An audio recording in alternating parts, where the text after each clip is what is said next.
Welcome to the Virtual Strategic Solutions Virtual Reality Simulation System. Accessing Legacy Dataset. Files loaded, simulation ready. The Children of the Cathedral was a religious organization in New California which secretly served the Master's mutant cult, the Unity. They presented themselves as a benevolent religious movement and infiltrated wasteland communities by offering medical services, and would then use these arrangements to support the Master's army and send potential converts to the Cathedral. The organization was managed by Morpheus to act as the public face of the Unity and ease the transition of power by guiding human culture. Origins of the Children lie in a doomsday cult headed by Morpheus, which was captured by Unity forces in 2152 and pledged service to the Master's cause, forming the core of the Children. The Children were formally established in 2156, as the Master saw the benefit in establishing a benevolent religion to spread his doctrine throughout the wasteland, acting as advocates, infiltrators, and fifth columnists for the Unity. Missionaries slowly spread out across the wasteland, acting as eyes and ears. Their power base was set up above the Los Angeles Vault, concealing Unity operations on site.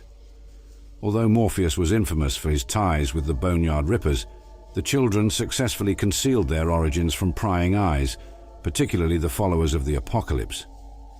The Children slowly expanded across the wasteland communities, establishing clinics and hospitals. The services they rendered to those in need quickly earned them a reputation as a decent, if peculiar, group of people. The only group suspicious of their intentions was the followers of the Apocalypse, who observed that those who do not necessarily subscribe to their ideals frequently disappear. The Children were destroyed on March 3rd, 2162, as the Vault Dweller assassinated the Master and the Cathedral was engulfed in nuclear fire. The surviving Children fled their hospitals and joined the remnants of the Unity in their retreat across the wasteland. Some made it as far as the Den in subsequent years, with many committing suicide on the way, unable to bear the death of their leader. The Children were united by a general belief in the Holy Flame and its endless quest to heal the land and the people. By following the Cathedral's teachings, the Children would be able to find a better, more fulfilling life that's free of hardship and strife that marred existence in the wasteland. Initiates would be expected to spend several weeks of meditation and fasting before approaching an elder for acceptance into the ranks of the faithful. Alternatively, a prospective child could volunteer to an elder for service work, including healing the sick, feeding the hungry, and teaching the young. Accepted members were expected to keep their minds healthy and pure. To achieve this, the Cathedral prescribed alcohol and drug use. In return for their service and discipline, the Cathedral would provide for all of their needs. Of course, as with any powerful and influential faction, the Children attracted a broad variety of people. On one end was the head of the organization, High Priest Morpheus, truthfully considered to be a corrupt opportunist, and numerous thugs used by the Cathedral as soldiers. The Children also used hired guns, providing them with room, board, and cash in return for protection. Believing in the Cathedral creed was not required.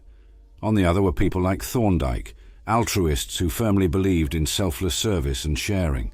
For them, virtue was its own reward. Both were organized with efficiency and professionalism, distinguishing the Children from other cults. Their hospitals worked like clockwork.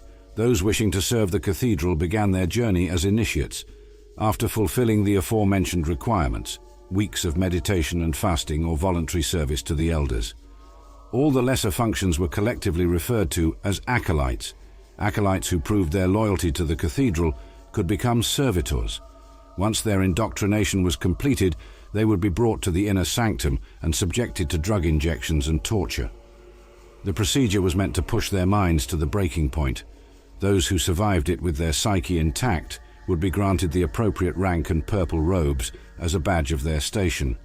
Those who did not were retained as laborers and soldiers, after filling their broken minds with Cathedral dogma. These zombies were a particularly common sight around the Cathedral. At the head of the cult stood the Inner Order, composed of Morpheus and 12 other high priests. They acted as agents of the great dark god, passing his words to the rest of the Children, and as administrators overseeing the expansion of the cult and its day-to-day operations. They and their agents are also the only ones cleared to enter the inner sanctum of the cathedral. At the time of the cathedral's destruction, the 13 high priests included Morpheus, Father Lasher, and Elder Jane at the hub.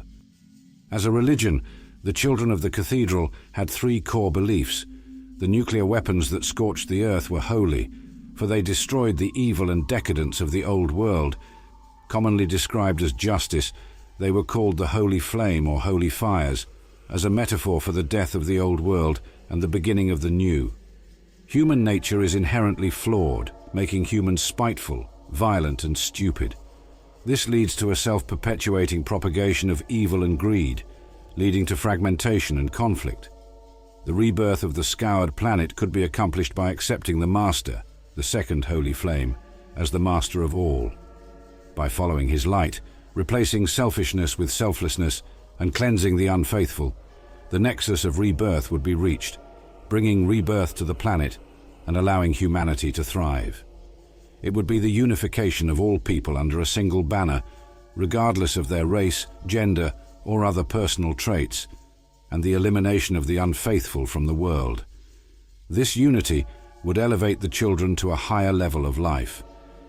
The veneration of the Master as the holy flame or night god was a common element among the children, and he would be invoked for vengeance, protection, forgiveness, and retribution among others, either by the Master's title or as the holy flame. The enemies of the children would also be slain in the name of the Master, in service to the faith, true to the conviction that peace must be fed with the blood of enemies. Those who progressed far enough in service to the children were able to learn firsthand some of the means through which unity would be brought into existence. Worthy servitors would be transformed into super mutants at the vats. Although the attrition rate was high, the resulting mutants were bigger, stronger and faster than regular humans, and crucially, free of the vices that caused so much strife and misery among regular people.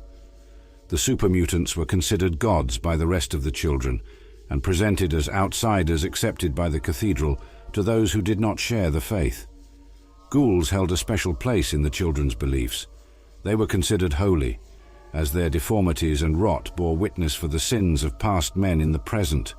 The cathedral granted a lot of freedom in the interpretation of its core tenets, with most high priests developing their own doctrine based on the core tenets. Father Morpheus is the leader of the children of the cathedral in Fallout, and the self-styled Master of Death and wielder of a black staff. The supreme leader of the children of the cathedral came from humble beginnings. He spent a decade in the Rippers, giving him a tough school of fighting and survival, before forming a doomsday cult in the Boneyard, which turned out to be a good choice since the Rippers were eventually wiped out by the Deathclaws. In 2152, the cult was found by the Master's scouts. Rather than take and dip them, the Master allowed Morpheus to pledge himself and his followers to the Master's service, using them as spies. 4 years later, Morpheus and his people would form the core of the Children of the Cathedral, a religious movement spreading out across the wasteland, collecting information for Morpheus and the Master, and advancing the Unity's cause. Morpheus assumed leadership, letting his minions do the fighting. The inability to enjoy hot blood on his fingers was more than compensated for by the wealth he now had access to. Unlike other leaders, Morpheus does not truly believe in the unity or the divinity of the Master. To him, it's just an opportunity to gain power and influence at the side of a powerful ally. The promise of power is what ensnares him, which, coupled with his sheer intelligence, cunning, and absolute lack of morals, make him an incredibly dangerous individual, even more so when his short fuse and anger are concerned. However, he is the only member of the children leadership regularly meeting with the Master, but despite his standing, he's despised by super mutant leaders. In particular, the lieutenant considers him to be a slug and wishes him a painful death upon his inevitable dipping. Morpheus delights in delivering sermons and is known for being exceptionally loud when he makes speeches. Though he is a cynical opportunist, he has nonetheless created a particular doctrine centering on the children's role as messengers of evolution and healers of the land and its people, emphasizing the search for unity, a higher level of life without hardship and strife, defined by unity with fellow humans and mutants. The hospitals set up in New California serve that end, providing curatives for the body, followed by hope and healing for the spirit. To advance this vision of unity was the goal of all children. Many followers appreciated his charisma and rhetoric, painting a vivid picture of peace, unity, and the holy flames whenever he spoke in the auditorium. However, by 2162, Morpheus has largely retired from pontificating, declines personal audiences, and prefers to stay within the cathedral's tower. A large part of it is due to the ongoing crusade, preparing for the final stage of the Master's plan to conquer New California. Morpheus keeps gathering intelligence, including identifying any threats and opportunities to the children and the unity, especially wildcards. His spies are many and feed him constant intelligence. When he does descend to the auditorium to perform ceremonies, his sermons are much more militant, focusing on purging infidels from the wasteland. Outside the wasteland, Morpheus is seen as the children's leader, and attention is paid primarily to his position and incredible wealth, rather than the contents of his sermons. The only exception are the followers, who are aware of Morpheus consorting with the Nightkin. Morpheus was killed by the Vault Dweller on March 3, 2162, and whatever remained of him was subsequently incinerated in the nuclear explosion that obliterated the cathedral. Other high priests represented a more practical approach in their doctrine. Elder Jane, head of the Hub Hospital, echoed Morpheus's doctrine while offering a concrete road to this higher life. A life of contentment and fulfillment could be attained by working for future generations, rebuilding the planet, and making it a better place for those who come after. Perseverance in the face of adversity was key. Jane proposed that the children could accomplish anything through persistence and effort, military if need be. While a peaceful solution was preferable, bringing others into the fold without violence, those who resist would be subjected to militant crusades aimed at destroying them as an obstacle to the children's cause. On the other end of the spectrum, Father Lasher focused on personal development rather than service. The mutation was a non-factor. Every birth is a mutation of parents' DNA. Everyone is a mutant. What matters is that they are guided on a moral and productive path. Moral progress could be achieved through pain, the most instructive force in the universe. The faithful were to be broken and then remade into tools of the Master's will. Enduring pain purified the mind and prevented decadence and ease, fostering evolution necessary for survival in the harsh wasteland. Those who succumbed to pain and expire were a necessary sacrifice. Lasher's philosophy did not focus on simple endurance of physical pain. Righteousness was also attained through struggle, trauma, and recovery until one accepted the Master's truth without hesitation.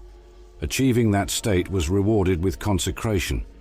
Beyond that lay baptism, the ultimate honor, achieved by perfecting oneself through the endurance of pain, by the acquisition of wisdom and the performance of service. Pain is knowledge, wisdom is obedience, and service is courage. In the end, one rejected the light that destroyed humanity and pledged themselves to the darkness in which all are equal beyond the extremes of pacifism, militancy, and enlightenment through suffering. There were also moderate positions within the cathedral.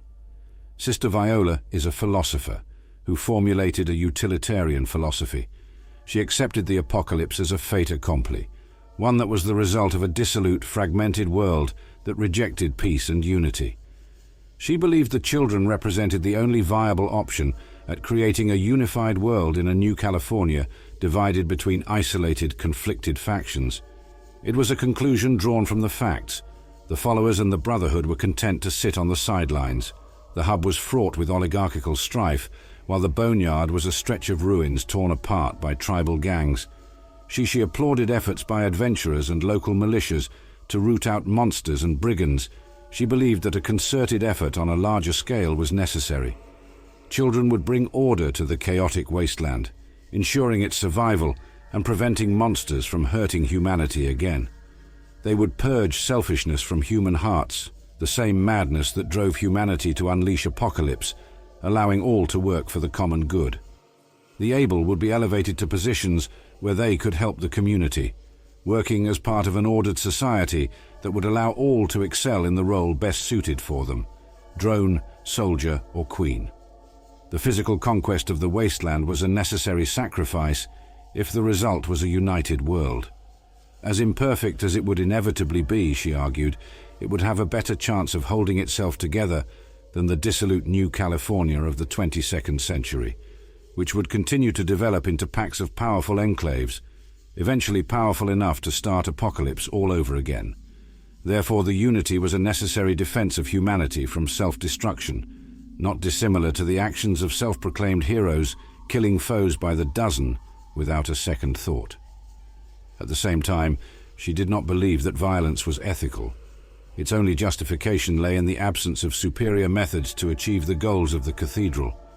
By extension, the Master's actions could be accepted as, from her perspective, the only viable way to unify New California. Even the apparent genocide could actually be salvation in disguise, especially if its threat would ensure the people's cooperation and even eventual revelation of safer, less morally corrosive ways to achieve the unity's goals. The capstone of her philosophy was something she regarded as the paradox of peace.